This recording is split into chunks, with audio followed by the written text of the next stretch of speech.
Chair উপরে আমাদের কালা সাপটা ছিল খাটতে কই এই যে এটাই তো আমি ধুয়ে দিচ্ছি। বউ সাজো বউ না, এত সংসার করা লাগবো না। কই যান, কটা খায় যান।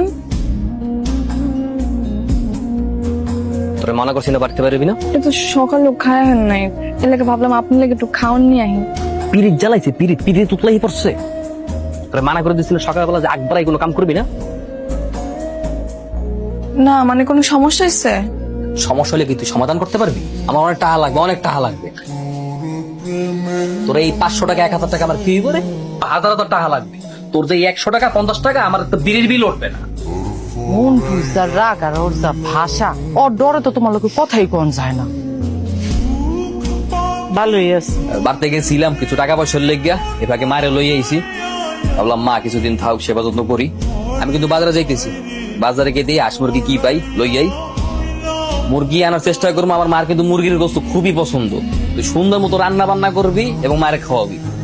কইতেছি না মুরগির মাংস আমার ভালো লাগে না, আর গন্ধ আমার সহ্য হইতেছে না। এটা সদাও আমার সামনে দিয়া, সদাও। আপনি আত্মুখ ধুয়ে হেন, আপনারও খাইতে দেই।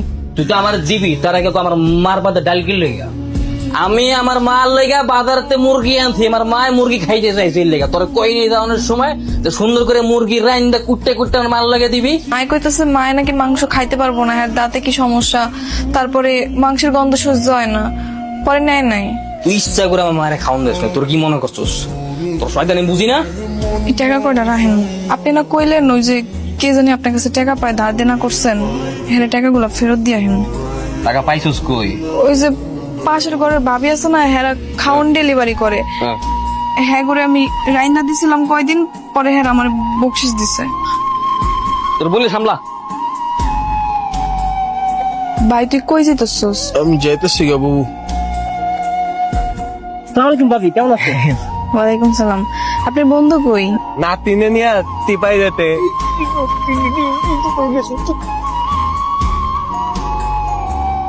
খাওয়ানো তো যাস কেউ, তোর কইছি না খাওন টাউন খামো না, যা বাসায় যা।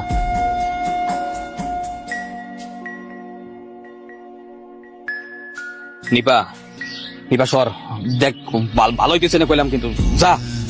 না আমি যাবো না। আমি এতদিন অনেক সহ্য করছি, আর না। আমি এতদিন জানতাম আমার জামাই তার রাগ বেশি, সে বাদাইম্মা কিন্তু চরিত্রবান না। এখন দেখি তার চরিত্র জামেল আছে, এইটার তো কোনো মাপ নাই।